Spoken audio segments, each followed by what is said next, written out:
Welcome to the stream, everyone. If you're new to my channel, Merry Christmas. My name's Brian, and this is where MAGA comes to talk. Well, it's Christmas. I hope everyone's having a great Christmas. What better Christmas gift than the gift of the re-election of our favorite president, the greatest president of our lifetime, arguably the greatest president of our nation's history. That is not an exaggeration. That, of course, is the re-election of Donald Trump. Very exciting, and I can think of just no better gift for this year's Christmas than that. Hold on, let me take care of that. There we go. Got it taken care of. So, you know, the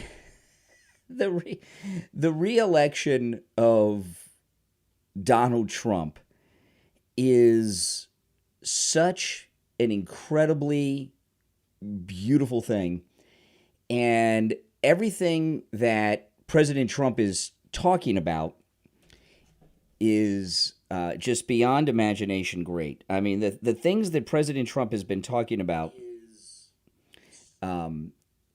just are in areas that you just wouldn't think, like this purchase of Greenland, which I'm going to talk about in just a few short minutes. We'll get to Greenland. But, you know, and I'm going to break down what's going on, because President Trump is not joking with his purchase of Greenland.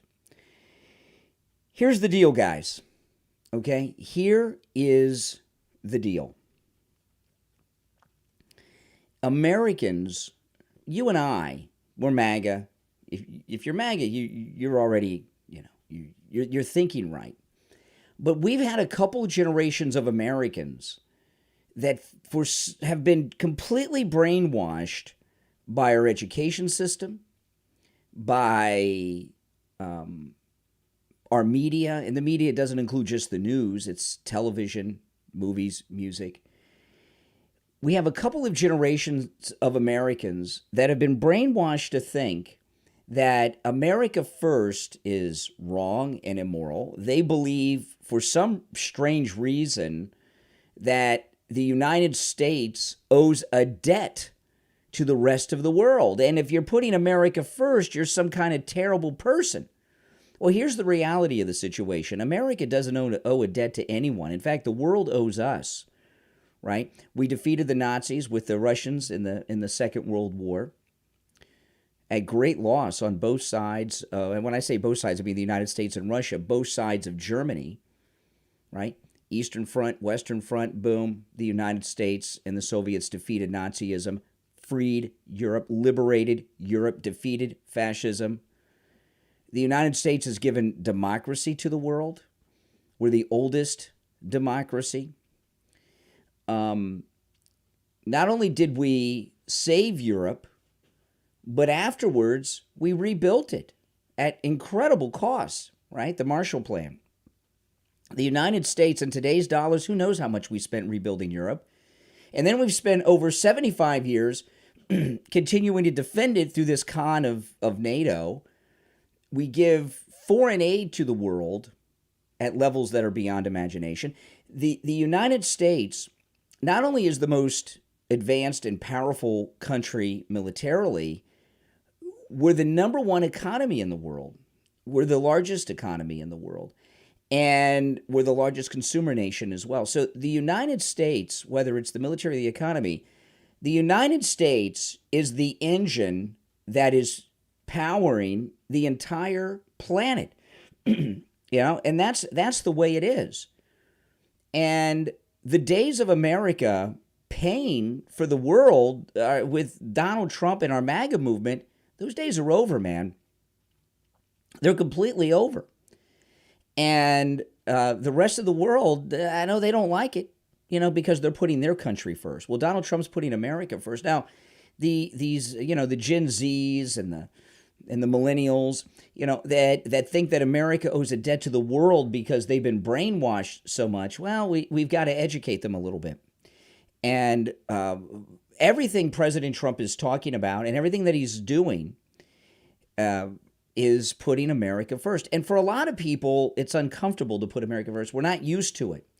It's been a long time since we've had a president that's put America first. Ronald Reagan was the last one, and not even Ronald Reagan was putting America first at the level of Donald Trump, right? I mean, there's no getting around it. You know, these other presidents, even like Bush with the lies of WMDs, he's like Liz Cheney.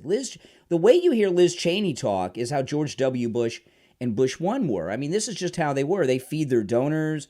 They feed the military-industrial complex, and in Cheney's case, they are the military-industrial complex. The political establishment, they're trying to start a third European World War with Ukraine and Russia. We're very close to it. If Kamala, God help us, would have won, that's what we would be facing. But luckily, we're not. President Trump's going to stop that. I mean, think about it. President Trump has stopped World War III in Europe with Russia. And what was that war going to be about anyway? Making Zelensky his henchman, a bunch of corrupt Europeans and corrupt politicians in this country rich. That's what it was all about. I mean, and that's over. It's going to be over. This invasion USA that's been going on, that's going to end too. Invasion USA at our southern border, and I know we're hearing from Tom Homan, the northern border is just as bad. We don't realize it, right? But our border with Canada is just as bad. The United States, I want you to think about it. We're being invaded on our southern border and our northern border by some bad people. You've seen the stories like this Biden Kamala dreamer that murdered the lady on the subway. And there's, that's it. I mean, this is what's going on. Plus the enemy within of the political establishment that have been selling this country out. So, it's amazing with the attacks on this country by the political establishment, the invasions that have been going on and everything, that we're still the most powerful country in the world militarily and economically. But the days of us footing the bill to all these welfare queens around the world, those days are over. All right? I mean, that's the way it is.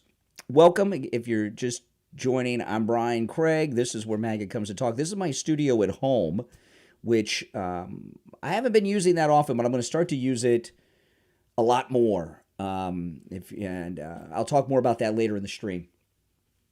But I want to go through an incredible article that I saw in the New York Post last night. It's there today still. It's still on their website. That breaks down what President Trump's facing in Greenland and making Greenland part of the United States is not just some talking point that President Trump has come up with. It's a pretty serious thing. This is in the New York Post. Trump buying Greenland would be the largest U.S. territory acquisition ever. That's amazing. So purchasing Greenland is a bigger acquisition of land than when we purchased Alaska, and even bigger than the Louisiana Purchase, which I had not realized Greenland was. I knew Greenland's big, but I didn't realize the acquisition would be bigger than even the Louisiana Purchase, which changed everything. But let me go through this. Again, this is the New York Post. This article's on their website right now. I posted this on X too. President-elect Donald Trump's plan to buy Greenland would be the U.S.'s largest territorial addition in history, topping even the 1803 Louisiana Purchase, which nearly doubled America's size at that time. Trump, they got to throw in age 78. Trump and Clinton are the same age. You see Clinton? Oh, my goodness. Trump on Sunday added steam to his push to acquire the Arctic island, Greenland, when he announced PayPal co-founder Ken Howry as his pick to be the U.S. ambassador to Denmark, because Denmark owns Greenland. Greenland is a territory of Denmark, which has controlled the Mammoth Territory for more than 300 years. For purposes of national security and freedom throughout the world, the United States of America feels that the ownership and control of Greenland is an absolute necessity, Trump wrote. Greenland's 836,330 square miles slightly exceeded the 827,987 square miles that America gained with the Louisiana Purchase, which is when we got it from France when Jefferson was alive, and then he sent Lewis and Clark on their famous expedition, which I have. You know what? Right over here, I have a great book on that. Hold on.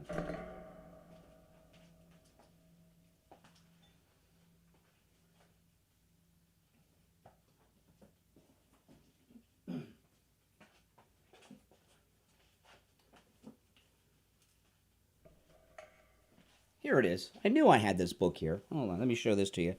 I read this book years ago, and my wife I was going to read it. Undaunted Courage. You ever read Undaunted Courage? Stephen A. Ambrose. It's the story of Lewis and Clark. This is an incredible book.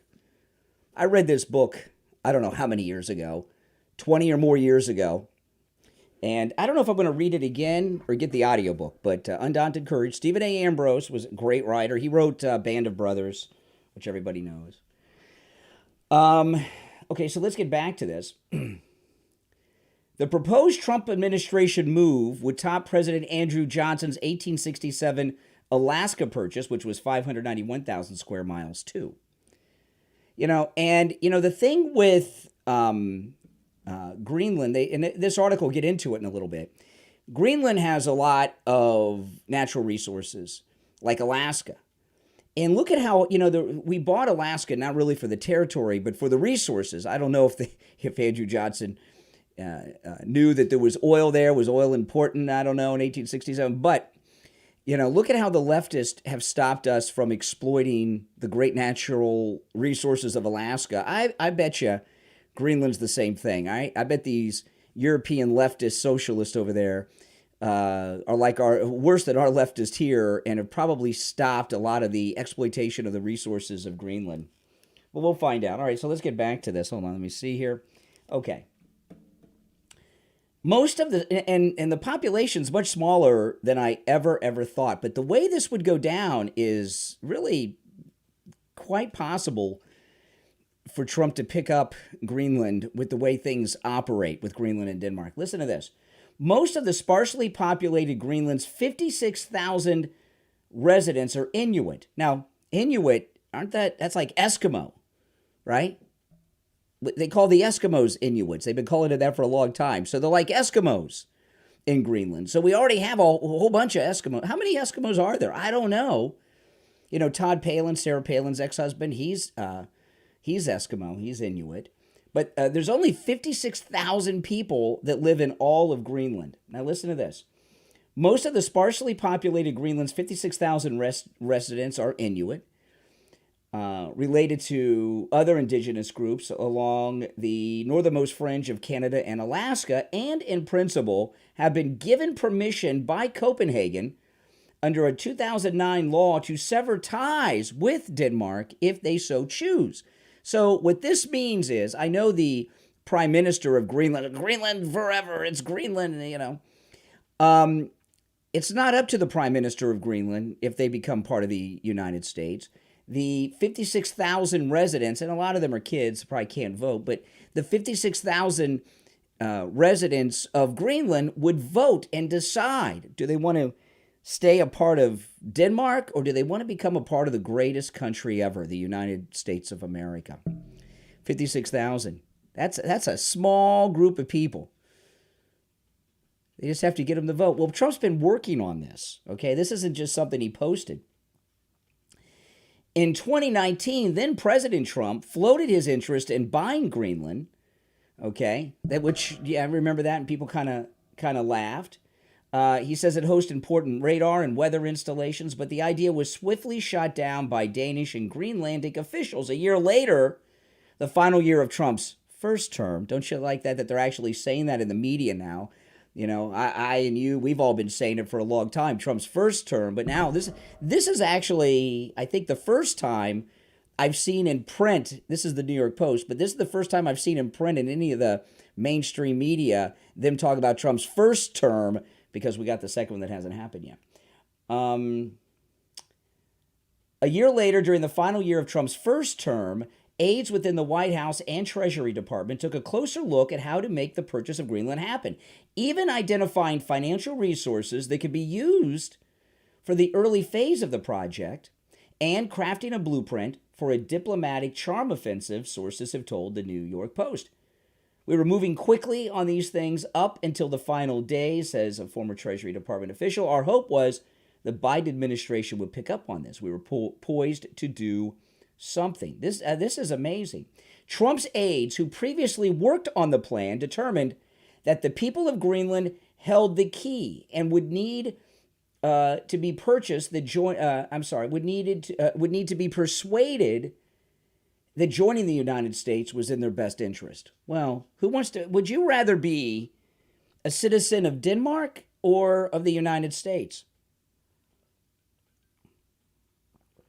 Could you imagine? How many of you would go visit Greenland if it was a territory of the United States? Currently, the relatively poor residents depend heavily on an annual block grant from Denmark's government.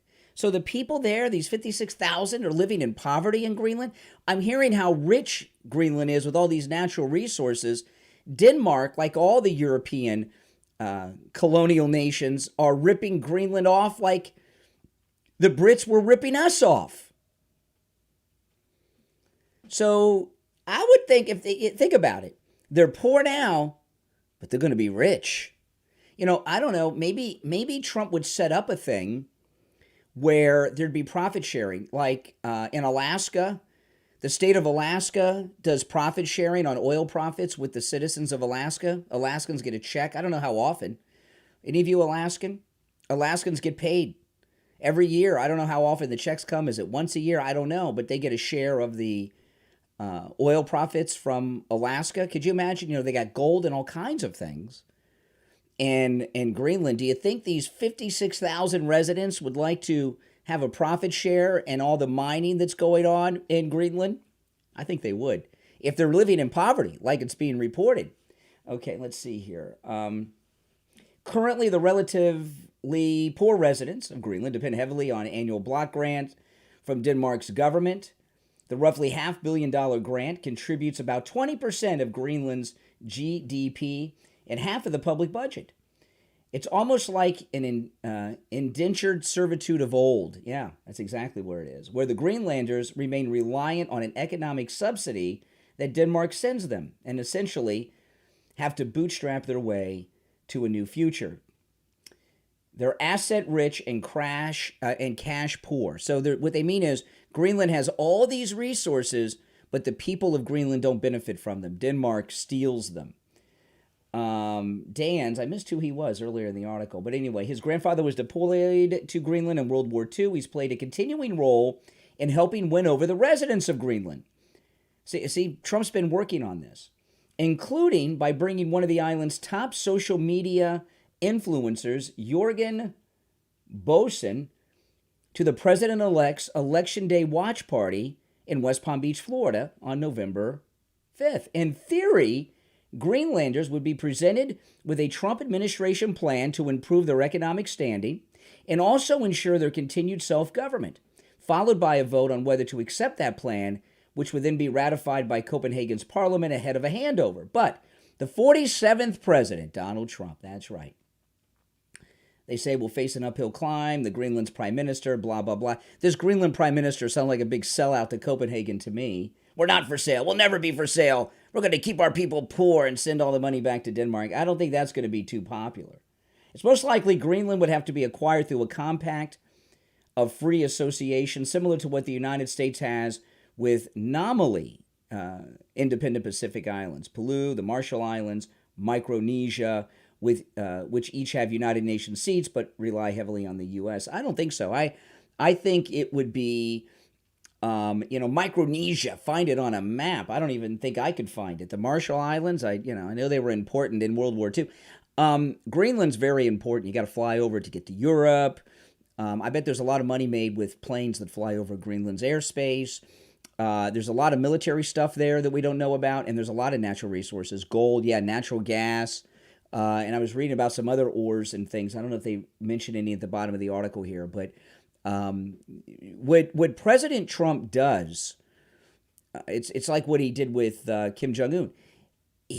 Everybody wants to make money. And these people, what we're hearing is that the people of Greenland, all 56,000 of them, that's hard to believe, so few, they're living in poverty.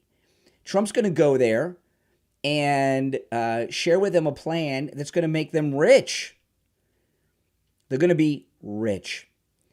And they're really not even going to have to work for it, because I promise you his plan is to involve, it's only 56,000 people. It's not that many people, right? So he's going to share, and how many of those are children, little babies and stuff, right? He's going to convince the adults of those 56,000 residents of Greenland that they're going to have a great life. They're going to be rich, and they're not really going to have to work for it, because I promise you he is going to be getting them involved in profit sharing for all of these things. It's like, you know what it'd be like? It's like here in Florida, our Seminole Indians are rich. You know, we got a great treaty with the Seminoles. They are so rich with they used to just sell tobacco, had these tiny casinos. Now they got these massive casinos here in South Florida, the Seminoles. And each Seminole, each member of the Seminole Nation gets a check for doing nothing for thousands of dollars each and every month. For doing nothing. They don't have to work. If they live on the reservation, they don't even have to pay taxes. But most of them are so rich, they don't mind. They live off the res. And there'd be a similar situation in Greenland. They'd be pretty autonomous, more so than Puerto Rico, and they'd be rich, and they probably wouldn't have to pay any income taxes. There's only 56,000 people, so the original 56,000, however many families, they'll have a life of abundance and not have to pay any taxes, or their descendants forever. I don't think it's going to be too hard to convince them of that. All right, let me finish up here. It's unclear if Greenland would be considered independent, as in the case with those 3 Pacific countries, or the special setup would denote a closer integration. Other sparsely populated territories, such as Pacific territories of, I'm not even sure how to pronounce that, Niue and the Cook Islands, are associated with New Zealand and aren't internationally considered to be independent. Yeah, well, New Zealand's, I know some of you in Australia, New Zealand's is not the United States. Trump has floated other possible U.S. acquisitions, too, saying over the weekend that the United States may try to retake the Panama Canal Zone, which was given to Panama in 1979 by Jimmy Carter. Trump said he's incensed over the Central American country's high fees on U.S. shipping in the region and worried about the waterway if its neutrality is threatened by China. Panama's president has publicly voiced fierce opposition. Well, so what? Who cares? Who is he? We don't even care who he is, do we? The president of Panama? So what? The United States hasn't had added substantial amounts of territory in nearly a century. Woodrow Wilson presided over the purchase of the Virgin Islands from Denmark in 1917, which we're going to on our cruise in March. I've been to the Virgin Islands a couple times. It is beautiful. I love the Virgin. You know, in the U.S. Virgin Islands, they also drive on the left side of the road. That's right. Trump aide and allies say he's not kidding about adding Greenland and potentially retaking the Panama Canal. The president is 100% serious, a source close to President Trump said. Another source close to the Trump camp said, Trump is of the belief that empires that don't grow start to fail. He's a student of history, and this is one of the schools of thought. He, Trump, really favors past presidents who were expansionist on the continent. He knows it's a legacy item that cannot be distorted or taken away by political opposition. So it's not a joke taking these places back, and the Panama Canal Zone, taking that back and making Greenland a part of the United States. It's not just something he posted on True Social. It's something he really means. If you're just tuning in, I'm Brian. This is where MAGA comes to talk. Subscribe if you're new, and if you're already subbed, like the video, that helps. Merry Christmas to everyone. This is my home studio, and what I've used this in the past, but not for a long time, and I got a phone system here that is not fully installed, okay? That's right, getting a little reverb in the beginning of the stream. and I have the phone system set up. So I'm going to start. Oh, I'm starting now, but I'm going to start over the next week doing more live streams here from my studio at home, and taking calls and from you guys watching me, and getting the kinks worked out. And when I get the kinks worked out and I get used to using the system, I'll probably start doing the radio show from home sometimes, at least a couple days a week to start with, until I get used to that, because the drive is killing me, guys. The drive is killing me. It's a long drive to the radio station. It's even a longer drive home. I'm spending hours on the road every day to and from the radio station, and it's taking its toll on me. You know, those of you guys who watch me, you know the schedule I have. So if you'd like to call, it's the same number that I use at the radio station, 888-465-2631. The same toll-free call, 888-465-2631. And I have actually, I got an office phone system installed. It's right here next to me. And I have the same number of lines that I have at the radio station, believe it or not, because it was so cheap to get them. I could have gotten more, but how many do you need? But I got the same number of lines that I have at the radio station. So if I start doing the radio show from here, I think it'll be fine. But I got to work out the kinks with the new phone system, which will take some time. So be patient. And when I get those kinks worked out, it'll save me a whole heck of a lot of time with the calls. I mean, without having to drive. I mean, I know everybody has to drive to work, but if I only had to do the radio show, it wouldn't be so bad. But I got a lot of stuff I got to do, and my podcast and everything. That's the 3 hours a day that I'm on the radio is the easiest part of my day. So I got all kinds of stuff going on, and I have a beautiful studio here at home. So why not use it? Everybody does. People that do national shows on the radio are doing their shows from home studios. So why not me? And my wife and daughter have been trying to get me to do this for a long time. And actually, Steve, I talked to Steve Kane. Steve wants me to do it too, because he, thinks I'm spending too much time on the road too, driving to and from the radio station in the morning. I wouldn't have to get up so early. I could, instead of getting up like at 1:30 in the morning, I could get up at 3, maybe even 3:30 some days, and do my show prep and get set up, because I don't have the driving time. And most of when I get off the air, I have a lot of meetings, but most of them are just not too 15 minutes from my house, because the radio station's so far. So anyway, I don't know if it'll work out, but it'll be a messy ride. So give me a call if you'd like to chime in on this Christmas morning. 888-465-2631. 888-465-2631. Same number I use during the week. But this whole process, when President Trump first won re-election, he talked about a couple of things to reverse what I started talking about at the beginning of the stream. Okay, now I'm going to put you on hold there. Now, when you're on hold with the new system I have set up, you're not going to hear me talking. You're going to hear music, like a regular music on hold kind of thing. Okay, so that's going to take a little bit of getting used to. And there will be, I'm going to tell you in advance, okay? So be patient. There will be sound issues with the phones until I get everything worked out, guys, okay? So be patient. Don't flip out, okay? And I'll get everything worked out. All right, so let's take, let me set it up here. Hold on. Let me take the first call on our new system. All right, you're on the air. What's your name? Where are you calling from? Oh, hold on. I got to hit that button. All right, here we are. Merry Christmas. Richie the bus driver, the first caller on my new phone setup. You know how much money you're going to save for Starbucks?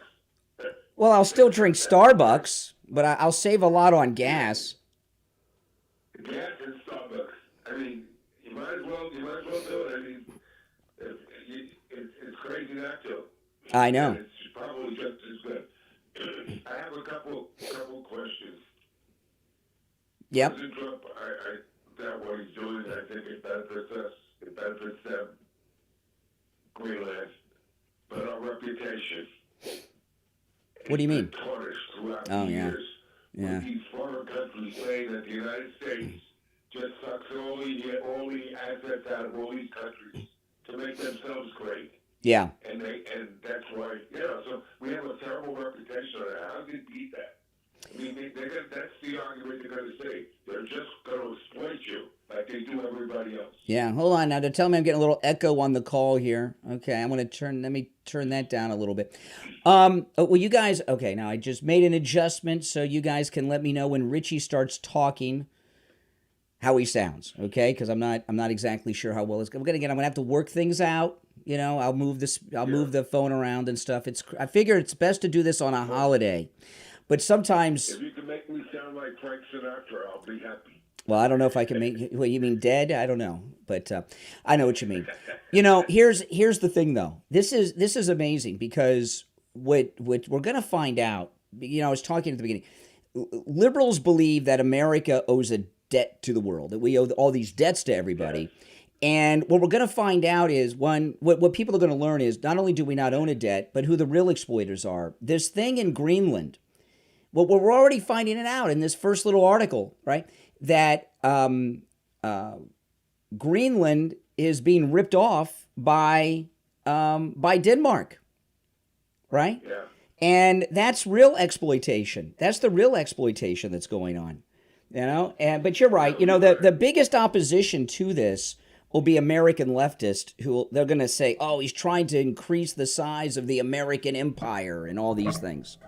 Those are the kind of things they'll talk about. Yeah, you're right, and I don't want to go all over it because they want to take everything out of the land for their purposes. You know. Yeah. I understand what they're going to do. They do that with Alaska. They're still doing with Alaska. They stopped the Keystone Pipeline. Mm-hmm. I'm going to say something to you. I mean, President Trump is such a genius here. I mean, there's no question in my mind. But he only has 4 years to go. And there's only one President Trump, Brian. You know that. Yep. And he's a businessman, very successful. I was watching Tucker, and I hope you picked this up if you haven't. After your show, actually, not now. Tucker just came out with a couple of days ago talking to the head of the Teamsters Union. Yeah. And did you see that? Yeah, I did. I'm going to play that in a few minutes. You're talking about the thing with Kamala? Not just that, but the thing with the Amazon is destroying us within. You know, I just looked at Big Lots that's going out of business, how many businesses we're losing on a regular basis. Yeah. To a company that their workers actually in this country are making less money and are in poverty. Some of them are on food stamps. They're paying their drivers coolie wages. Yeah, coolie wage. Can you say that? Are you allowed to say that? You said coolie wages. Are you allowed to say that? Yeah. I don't know. Is that one of the 7 words? You know what I'm saying? Poverty, man. And this is within our own country. This has to be broken up big time. Yeah. You know, I'm not an AOC fan. I think she's a moron. But she was saying that they're exploiting their workers. So she lost all those jobs, but those jobs don't pay enough. Well, you know, listen. I have never, ever, no matter what job I've had, have I ever complained about what I was getting paid. Because you're not indentured and you can go find another job. Or, you know, I have always, there has not been a time since I've been an adult that I've not had at least 2 jobs, right? I mean, even now.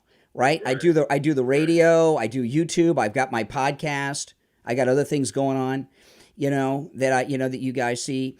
And when my entire adult life, I've had at least 2 jobs at the same time. It's, you know, this idea that I don't know how much people are supposed to make working at Big Lots or something like this. I want to say it to you. You have a very unique skill. You are a very good communicator. Whether Steve taught you that or you learned it. Oh, hold on. Now I got to do my first. Hold on, Richie. While you're complimenting me, hold on. I got to figure out how to do. Hold on 1 second here. This'll take a second. Boom, boom, and boom. Okay. All right. Got you back, Richie. See, I'm working out my new phone. Yeah, new phone system. Technically, you know how to do all this stuff like with phone systems. Like Steve and I, we're from another generation. Not everybody can work a computer.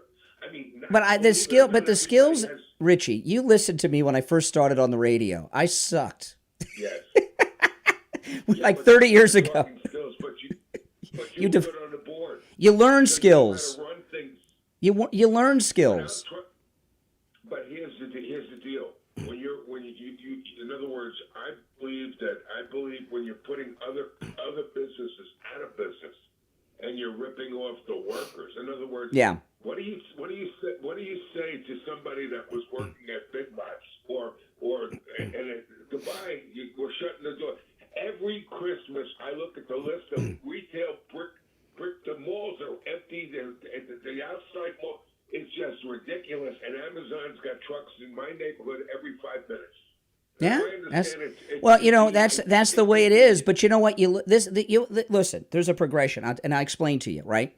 Amazon's hitting these retailers, but it wasn't that long ago that Walmart was going around putting all the retailers out of business, and Walmart got and everybody thought, oh, Walmart's so big, they'll be big forever. And then Amazon came along, and they're putting Walmarts out of business. Now, Amazon, they have that Chinese thing, the Temu. Right, it's like the Chinese equivalent of TikTok, but for shopping. In this Temu, that's the one, the Chinese one, and it's going after Amazon. So there's always going to be that. It's a transition. You got to learn new skills and educate yourself. I wasn't born knowing how to work in radio stations and talk on the radio and stuff. These are skills you develop. Like you weren't born to know how to drive a bus. No, but when you're a very young person. By the way, I want to let you know something. I worked for Sears and Roebuck for 5.5 years retail, so I do have outside government experience. Yeah. That. And I worked. Yeah, I did. I worked with Sears for 5.5 years in Hollywood. I have to tell you, and like I said, to me, a company like you say you got to learn other skills. What about the people that are working at Amazon? Why should they have to learn other skills when they are putting like in New York City, they had medallion cabs in New York City. Now they got Uber. Yeah. Now that might be good for the person, but the guy that spent all that money on a medallion, he's dying.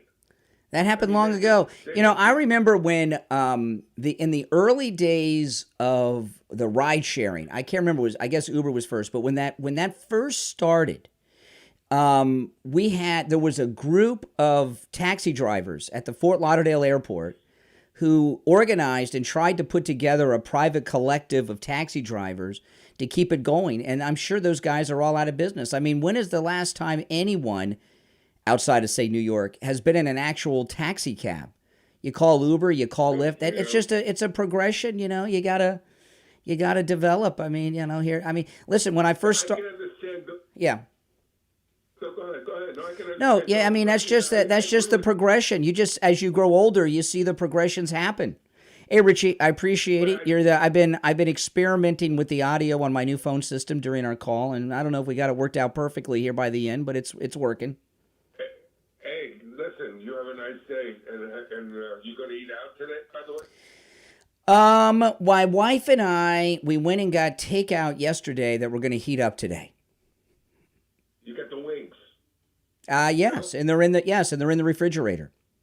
Oh my God! All right, I'll be thinking about you eating them wings. Yeah. All right. Take it easy, bro. All right. Take care, Richie. Right. Take care. I appreciate Richie's call there. Help me work out some of the details. Again, this is my first time using this system. You got to bear with me. It'll take me a while to get the hang of it. You'll just have to bear with me, guys. I know I'll get all the gripers, but I think I found the way I was doing the call at the end with Richie is the way that it's going to be. And I'll tell you, though, when you call me, though, on this system, you're not going to be able to hear me talking like you do when I'm at the radio station. You'll hear just regular on-hold music. I could change that to have I can play other things, but there's really not a way for me to have the on-hold system where you can hear me live. That's just not that's just not possible without some massive expenditure that I'm not going to do. So we'll get this worked out. What I have is I have almost the same phone that I have at the radio station. I have the exact same number of lines that I have at the radio station. But I got a few more things I got to figure out. And then I'll use this before I try to do the radio show from home. I'll have it all worked out like it's no problem, right? So I'm not going to start doing the radio show from home like this week or next week. But hopefully in a couple of weeks would be nice. All right, so let me get back to it. Merry Christmas, everyone who's just joining in. So moving on, Mike Johnson, I don't really know what I think about Mike Johnson. He's been with Trump almost every minute. He seemed to be pretty loyal. And then we had this budget thing happen, which was a total fail, but on Mike Johnson's part. But the budget I didn't mind so much because Biden's, sadly, he's still the president. We don't have much control over that. But in March because this is just a continuing resolution till March. So in March, there's going to be a new budget and Trump will be in the White House. We'll have a bigger majority in the House. We'll have the Senate. So things will be different in March. But then this Matt Gaetz report came out, which was disgusting. And I don't mean the report. I talked about the report in detail yesterday. The Matt Gaetz report should not have been released. I do not believe any of it. If you watch my stream yesterday on Matt Gaetz, you'll hear me break down why I don't believe any of it. Mike Johnson should have been able to quash that. Mike Johnson should have been able to stop that report, that slanderous report about Matt Gaetz being released, and he couldn't even do that. So there's a lot of people on social media who say that Trump's ticked off and he's, may need a new speaker. I don't know. I don't believe anything that they say Trump said unless I hear him say it or he post it on True Social or something. So, I always got to follow Trump's lead. I've talked about this a lot in the last few weeks. Trump has 4 short years to get this country as back on track as he can and to establish the MAGA movement moving forward. That's why he's picked so many young people like our Vice President, J.D. Vance and Christy. He's bringing a lot of these younger people in because they'll be around for a lot longer and, take the party. I was a little upset that Gen X got passed over. President Trump, baby boomer, kind of. And then we got skipped over for J.D. Vance, who's a millennial. I'm like, what happened to Generation X? We got skipped over here. But the reason he skipped us over is he wants younger people to carry on the legacy that'll be around longer, which is fine with me. Okay, I don't need a Gen Xer to be president or vice president. J.D. Vance seems all right so far. So I'm going to do and follow whatever Trump does over these 4 years. He knows more about what he has to do to get the things done than any of us will ever know.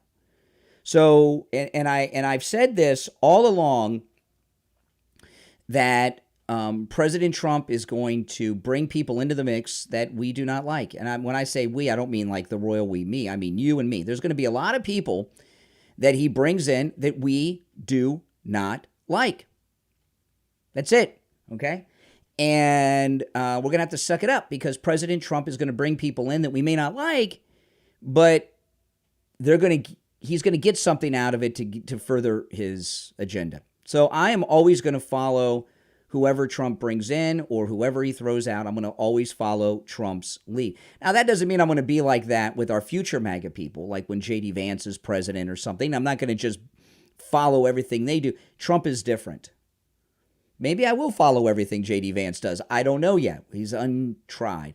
But I think all of us that are MAGA have to follow Trump's lead, support who he supports, drop who he drops, support issues that he supports, don't support issues that he openly disavows, regardless of our personal feelings about all these things. Right? That's it. And there's a story today in Newsweek. Look at this. And we'll find out what the deal is with President Trump and Mike Johnson. But look at this. This is a Newsweek. Republicans fear speaker battle means they can't certify the election. Some Republican allies in the House of House Speaker Mike Johnson are urging President-elect Donald Trump to publicly reaffirm support for Mike Johnson to avoid a lengthy battle to replace him that could delay the certification of Trump's election victory in January. So, yeah, exactly. So what's going on here? Are these establishment people trying to use this threat of not certifying the election to keep Mike Johnson in, or is this legitimate? What do you guys think? By the way, if you'd like to call in, please do. I know there were some people on hold, but you dropped off. I know it's Christmas, but if you'd like to call in, it's the same number I used during the week. If you're watching live, it's pinned to the top of the live chat. 888-465-2631. So it says here, some Republican allies of House Speaker Mike Johnson are urging President-elect Donald Trump to publicly reaffirm support for him, Mike Johnson, to avoid a lengthy battle to replace him that could delay the certification of Trump's election victory in January. Newsweek has contacted spokespeople for Trump and Johnson for comment via email outside usual business hours.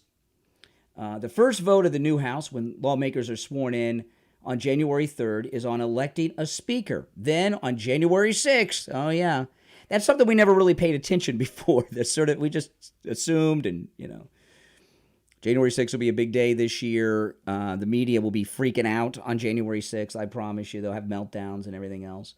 Then on January 6th, the House will meet to certify the 2024 election results. Republicans elected Johnson as House Speaker in October 23. Wow, it's been that long already. After they were unable to agree on a replacement for 3 weeks after ousting McCarthy. But Johnson is now facing a rebellion from House Republicans over his handling of government funding. The GOP's slim majority in the lower chamber means Johnson can afford few defections if he wants to keep his hold on the gavel, the speakership. It's not clear whether Trump is still backing Johnson after the stopgap spending bill passed. The president-elect demanded that a provision raising the nation's debt limit be included, and this has just been a disaster. So, what do you guys think here? What do you think? Is Mike Johnson with Trump or not? Is Mike Johnson with Trump or not? Are they using this threat of election certification issues to try to keep Johnson as speaker against Trump? Is that just like a threat they're making to try to bully Trump into publicly supporting Mike Johnson? Time's going to tell. We really don't know. But I more than the budget, that Gaetz report that any other speaker would have been able to stop from being released if they wanted to would have happened. And Mike Johnson could have stopped it, but he did not stop it. So since Mike Johnson didn't stop the report from being released, was that because he's powerless, or did Mike Johnson want the Gaetz report released? There's all kinds of things. Mike Johnson's an unknown. I mean, Trump knows what's best on this, but it right now, looking at what's going on, his trustworthiness is questionable, and maybe we should have somebody that's clearly MAGA. But I don't know who's clearly MAGA, like Marjorie Taylor Greene as an example. Would they let Marjorie Taylor Greene become speaker? I mean, would you trust her? I would. Hope everyone's having a good Christmas, by the way. Now, this here, I wanted to share this. This was really just, I'm not going to go through the article, but there's an article in the New York Times I was reading. And if you read the New York Times, you should. You really get to hear the liberals, the Democrats, the establishment don't hide how they feel in the New York Times. So you really get a total picture of what the other side's doing. They don't even hide it in the New York Times. So I do skim through the New York Times, not every day, but a few days a week. And this article here, they're talking about the Romney-Obama campaign, right, in 2011. I cannot believe it's been that long. And they were talking about how politics have changed so much under Trump that in the era of Obama and Romney, during that period, Republicans and Democrats agreed on so many things, and now we're the polar opposite. That's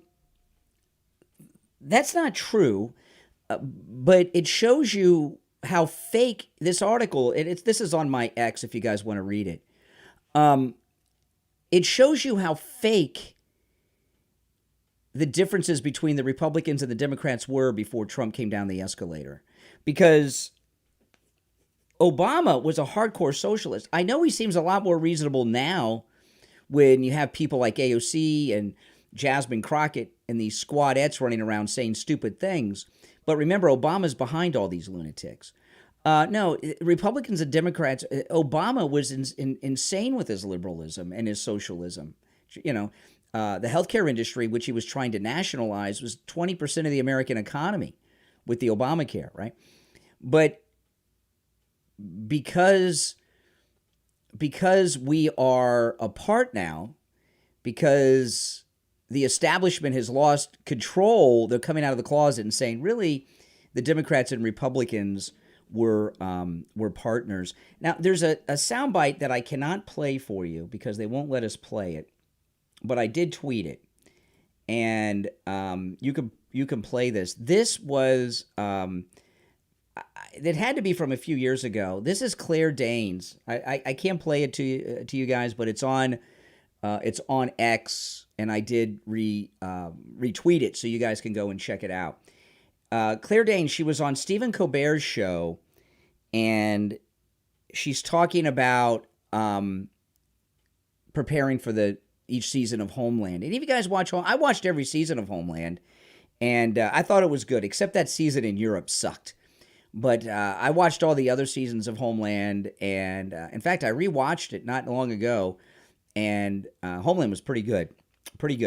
But anyway, she was talking about how each season, Claire Danes and the cast and the writers and the staff of Homeland would actually meet with CIA people that were current CIA people.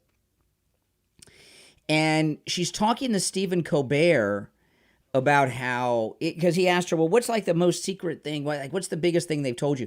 And she talked about how every year it's different because the world changes, right? And she was talking about she was talking about the final season of Homeland when she met with the CIA consultants on the show. She says at the end of this clip, which again you can play, it's on my X, Brian Craig Show on X, on Twitter, whatever you call it, how their mission has changed, and now they're forming partnerships with the media. She says, Claire Danes says, now the CIA are filming partnerships with the media. And as soon as she says it, Colbert cuts her off. Didn't let her get the thought out. And he's a big mouth and a form of media. Late night talk shows are a form of media, right? A lot of anything. I mean, this is a form of media. Right? Movies are a form of media. And he cut her off. He didn't want that out on his show. And you got to wonder, why did he do that? Did Stephen Colbert do that because he's one of these operatives that have been recruited by the CIA? Is he's a mediocre talent, Stephen Colbert, right? He had this one trick pony that he did on the Comedy Channel with this Bill O'Reilly impression that they turned into this late night talk show, but he is mediocre at best. And why would somebody with such mediocre talent become a big star on television? Maybe, but you watch the clip, you'll see. I wish I could play it for you, but CBS will not let us play the clip, and so I can't play it for you, but it's all over X, so go check it out. Claire Danes, that's her name. Homeland's pretty good. I mean, if you have not seen Homeland, you should check it out. And I wanted to. Richie had mentioned this clip that I was going to get to in a little bit, but let me scroll down to it. This was insane. I just played this. I know I got it somewhere. Hold on. Now I can't find it. Hold on. I might have to look it up because I thought that I retweeted it. Now that it's called X, what do we call it? Do we still call it? Yeah, here it is. Do we still call it retweeting? What do we call it now? Let me pull this clip. This is... hold on a second. I got to play the ad first. You know how it goes. Hold on. This is Teamsters president. Let me pull it up. This is a Teamsters president talking about their meeting with Kamala and how it went down. And this is insane. Let me turn it back up. So I haven't used this studio in so long. I'm a little out of practice with the home studio, guys. So you gotta bear with me. So I'm gonna start using, like, today's a holiday, right? So I'll use it on the holiday today, Christmas. I'll use it on the weekend. I will probably be off the air on the radio on the 1st. I usually take the 1st off. The reason I take the 1st off is too many drunks on the road. It's not really safe. I don't stay up for it. I haven't stayed up for the New Year's at midnight in years. I'm always asleep, but it's too dangerous to be on the road that early in the morning. I usually stay home. So I'll probably do the show with you guys here on YouTube on New Year's Day. But after a couple of weeks, I'll have all the kinks worked out. Okay, so this is just insane. This Teamster president here. This is on Tucker, okay? Sean O'Brien, president of the Teamsters, recently revealed that during a 2024 presidential election season meetup with Kamala, that Kamala stormed out of the meeting. Listen to this. This is it's an interesting thing because now that she's out, and these Democrats are telling the truth about what Kamala Harris is really like, and she is a very nasty woman. She's a monster. Listen to this. This is the Teamsters Union president with Tucker. One of my vice presidents, a woman named Joan Corey out of my local, she sits on our general executive board, was at an event with Vice President Harris. And, they're going through the line to get the picture, and Joan introduces herself to Vice President Harris, says, "I'm Joan Corey. I'm on the general executive board for the Teamsters." She goes, "Teamsters? You better get on board. You better get on board. Better get on board soon." So fast forward, she finally agrees to come after we were putting pressure on her, basically, because I was doing interviews all over the place saying, we haven't got invited to the DNC. They haven't accepted our invitation for her to come to a roundtable. So she comes to the roundtable. Same format, same questions. Rank and file members are asking her questions just like they asked every other candidate. And they were trying to negotiate with us. She only wants to answer 3 questions. We're like, there's 16 questions here. So she answers 3 of them. And on the 4th question, one of her operatives or one of her staff slips a note in front of me. This will be the last question. And it was 20 minutes earlier than the time that it was going to end. And her declaration on the way out was, "I'm going to win with you or without you." One of my vice presidents, a woman. I mean, that is, I think, Why the U.S. Safety Commission wants to ban this baseball bat-shaped flashlight. Big retailers already. We'll have to find that out later. This is the first real inside look we've gotten into what Kamala Harris is really like, right? I mean, this is Kamala Harris's true personality. Now what we've seen, I mean, she wasn't likable to us before, but now and for her to be, I mean, the arrogance and the nastiness to her own people at the Teamsters. Can you imagine if this post-menopausal woman had become president? Is that menopause that's causing that? I'm not sure. But that level of hostility towards the Teamsters that she gave, That is not a professional politician. You know, professional politicians, they are charming. No matter how much you dislike them, professional politicians are always charming, right? Like if you would have been Obama, and maybe not now because he's out of office, he doesn't care so much. But back in the days when Obama was president or running for president, if you met him, as much as you dislike him, I promise you, I've never met Obama. I have no interest in ever meeting Obama. But you would have found during that time, maybe he's still true today, I don't know, but certainly at that time, that as much as you didn't like the guy, he was charming.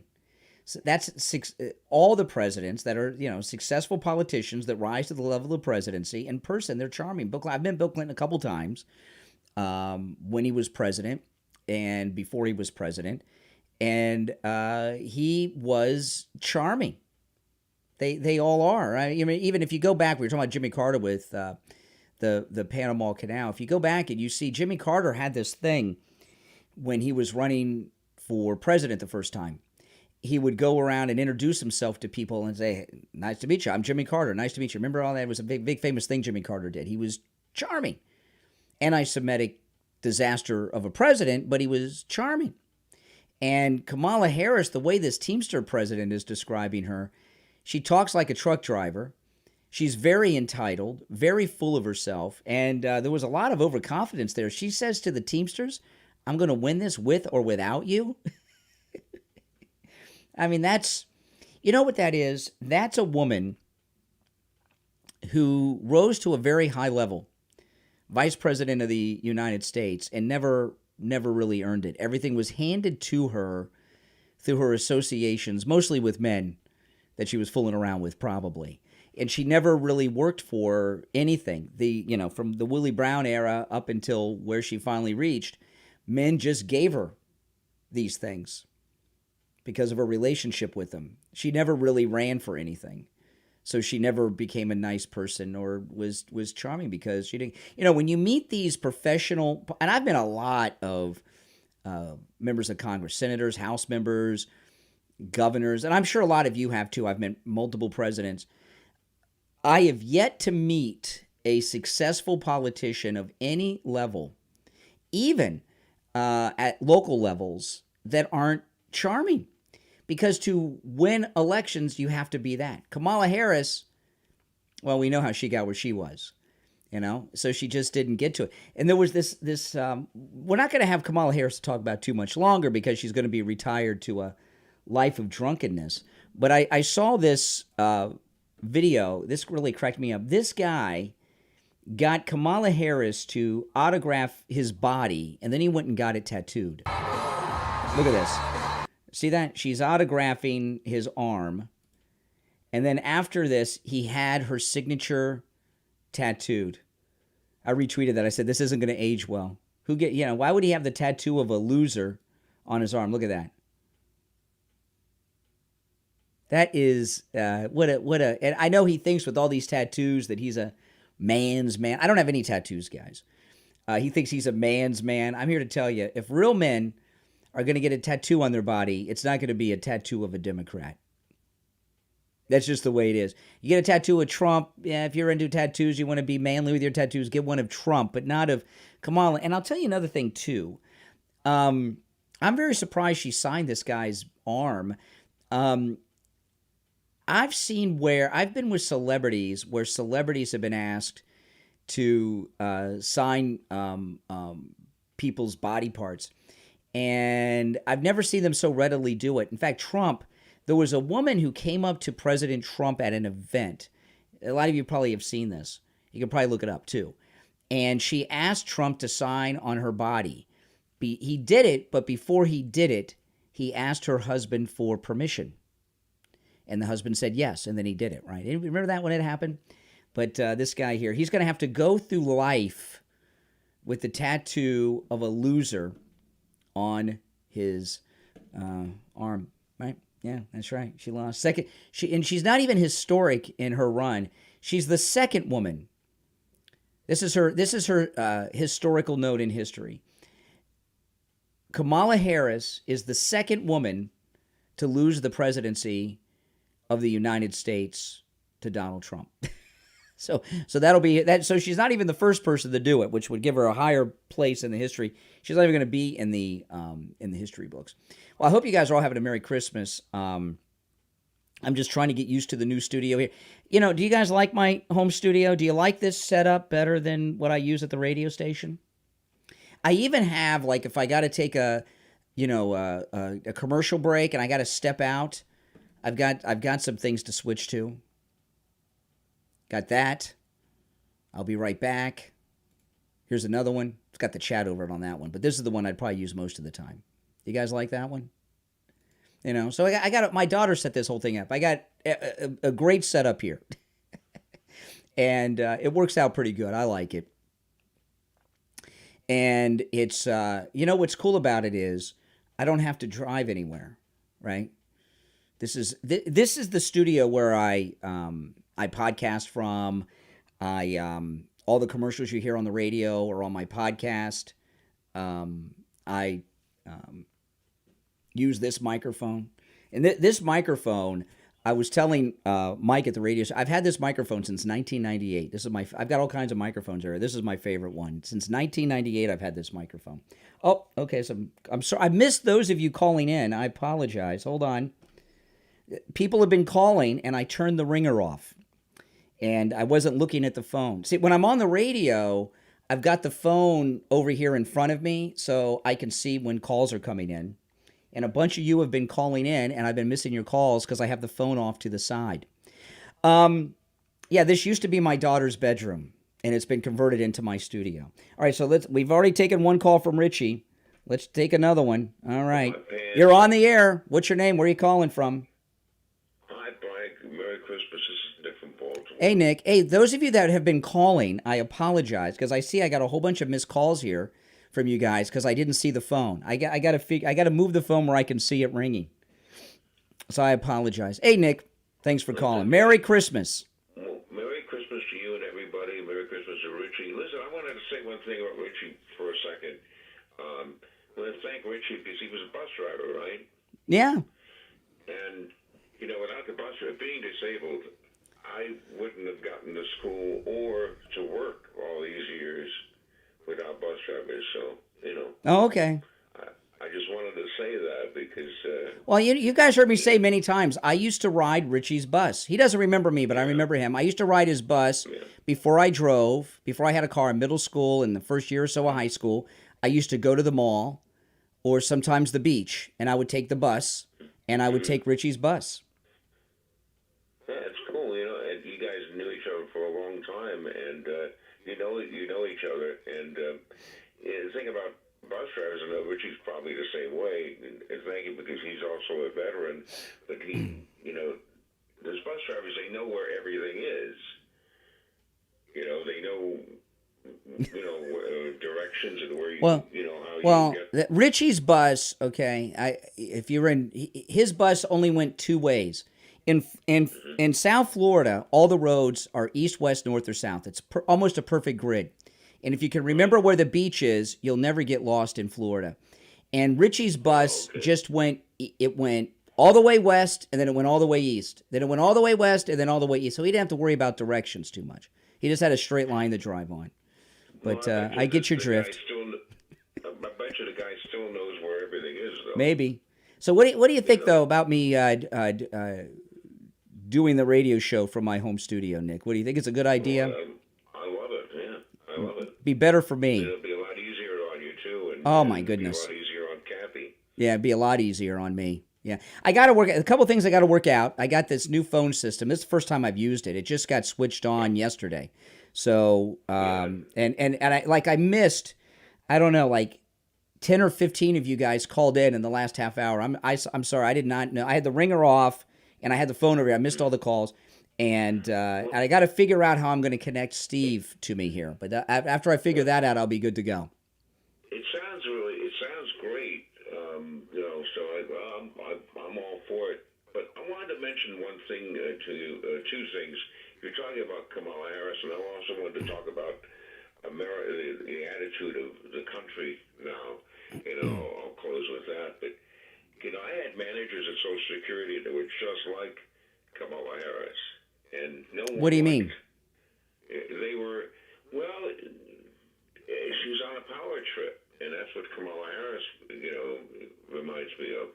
I had my last manager at Social Security was just like Kamala Harris.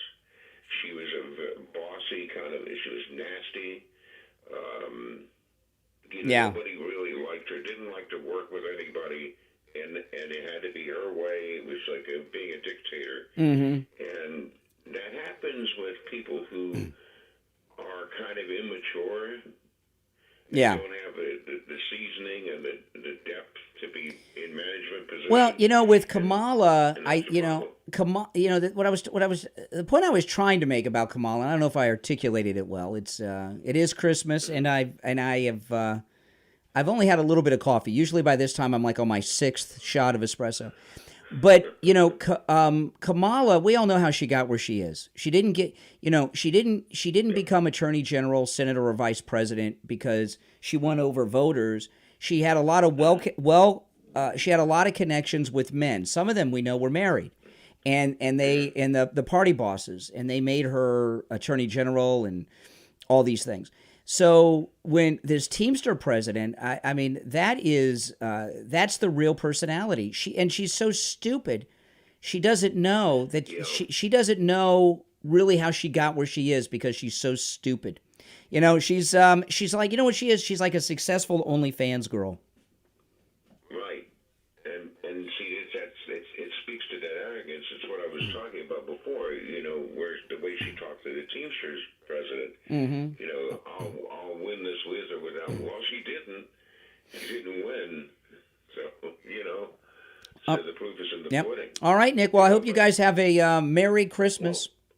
Well, one more thing. Yep. And that is, I wanted to just say, what we're seeing now, before I go, is a return to the attitude of we should be the premier power in the world. That's right. And that's how it was when I was in college.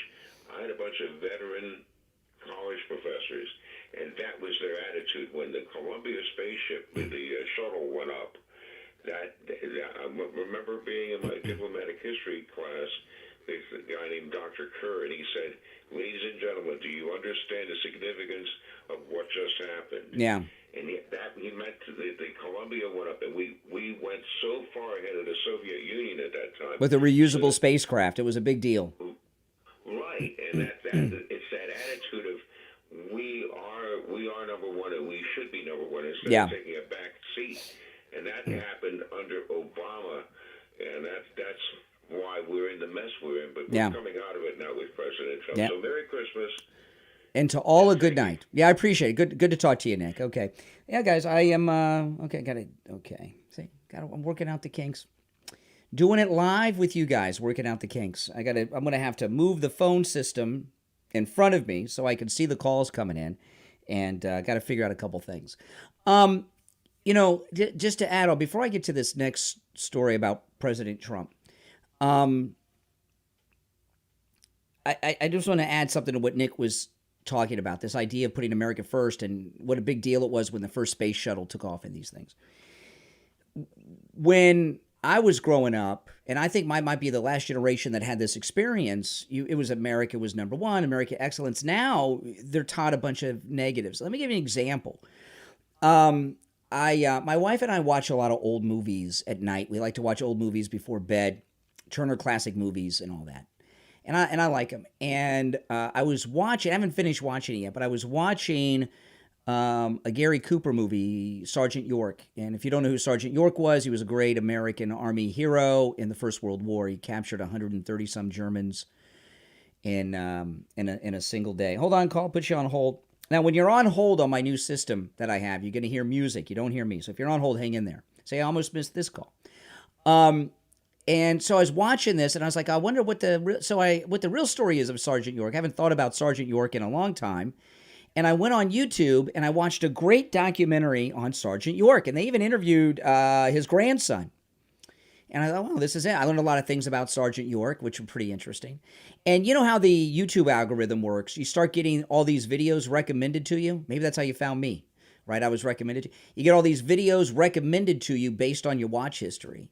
And I'm getting all these videos recommended to me now about Sergeant York, and they're new videos, and they're all from a negative, the real story of Sergeant York, the dark story, the dark side of the Sergeant York story, what really happened with Sergeant York. And what had happened about 10 or 15 years ago is that history in this country started to be written from a negative. And that's how the history books are written now. And the documentaries are made. The real story about Washington crossing the Delaware, which happened, on Christmas. The real story, not what we've been learned, what we've been taught, not what you learned in school. The real story, not what we've been learned. I'm talking like Sergeant York, a hick from Tennessee. But that you understand what I mean. And this is what Trump is trying to undo with his educational plan, with his 250th celebration all year long fair of America. He wants to get back to young people learning about America in a positive way. All right, let's go. We'll take another call. All right, you're on the air. What's your name? Where are you calling from?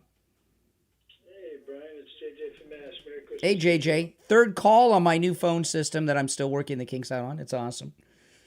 Yes, I heard Richie's call, and got to do some trial runs, work out the kinks. I think it'd be a great idea to work from home. Yeah, it would be a good idea for my gasoline budget, I'll tell you. Oh, my goodness. Yeah, you wouldn't have to say hello to anybody on 441 at the stoplight when you got to tell them you're going 80 miles an hour.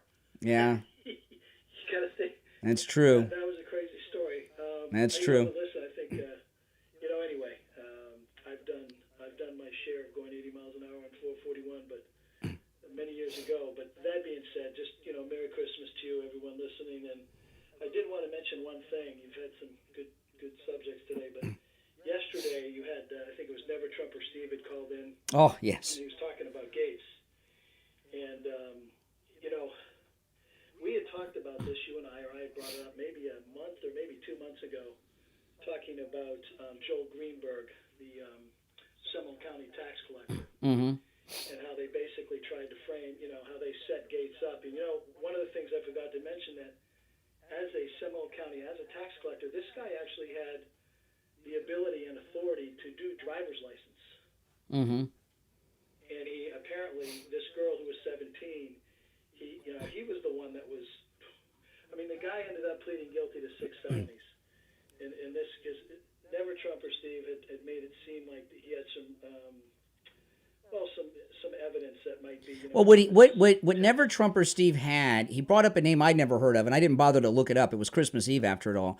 But some liberal like Rachel Maddow or somebody mentioned this other report that got released 14 years ago. So he was acting like he knew something, and he really didn't. So you're saying this guy that Never Trump or Steve was talking about got a fraudulent real driver's license made for an underage girl? I'm not even sure. I don't remember the guy that you mentioned, but it's 100%. And not only that, David McGee, you had the DOJ. What it all boils down to is after they tried to get Gaetz, they went after Matt Gaetz' dad.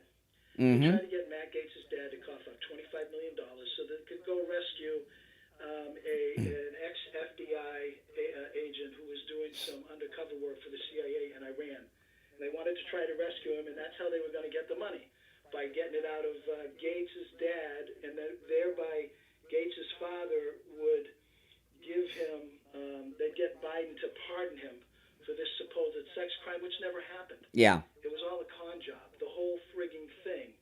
To believe the government on this, it's like to believe Nancy Pelosi and Adam Schiff.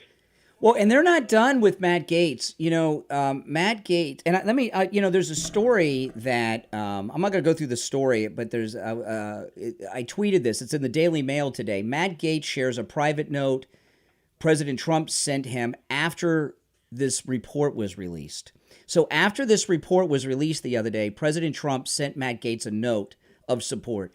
If Trump knows everything about this situation, if it was, this is a Russia, and Russia, this is the second time this week Trump has supported Gaetz after all this has come out. That to me shows it's not true.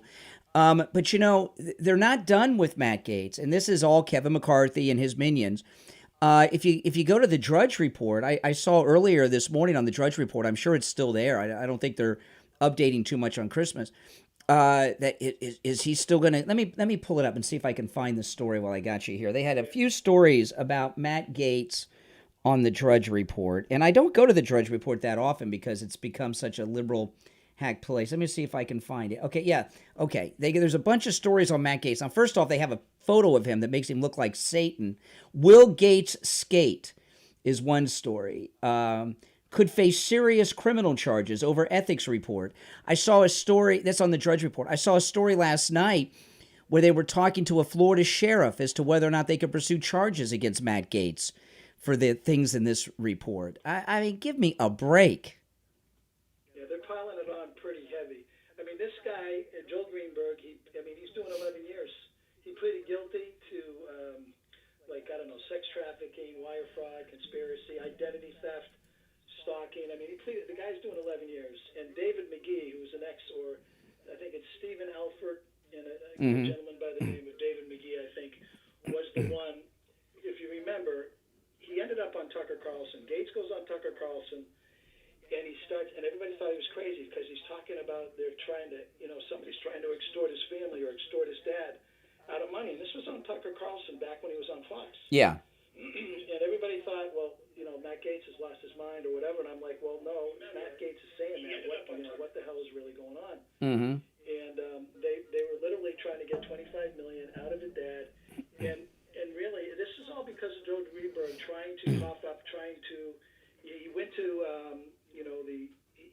the Department of Justice, which loves to get a Republican. Yeah. And said, I've got evidence of Gaetz with an underage woman. And he didn't. He just made it up. And he even said so. There's a video of him in a holding cell. We know all of this because somebody that was in a holding cell with him, they started talking. And he just told, and there's video of it. There's actual real evidence of this guy saying that they're trying to nail Gaetz. Well, the thing about Gaetz, okay. I saw another story early this morning, and it said, well, having sex with someone underage, even if you don't know it, is a crime. So I thought that was an interesting thing, right? Yeah, and she had a valid over 18 ID. The reason why, because this guy, when he found out, Joel Greenberg, when he found out that she was underage, because he was going to a porn site or something, sugar babies for sugar daddies or something like that was the name of it. That's where Kamala got her start in politics, I think, was on that site. He found out, because he has access to records, that she was 17, so he gave her an official Florida ID saying that she was 18. Well, let me tell you, I just want to let you guys understand this about Matt Gaetz, okay? Matt Gaetz is very popular in MAGA world. There's no getting around it. Very popular. I'm curious to see what Ron DeSantis does for two reasons. One, I mentioned this on the radio yesterday. Matt Gaetz and Ron DeSantis, they're very, very close friends. Matt Gaetz and Ron DeSantis are very close friends.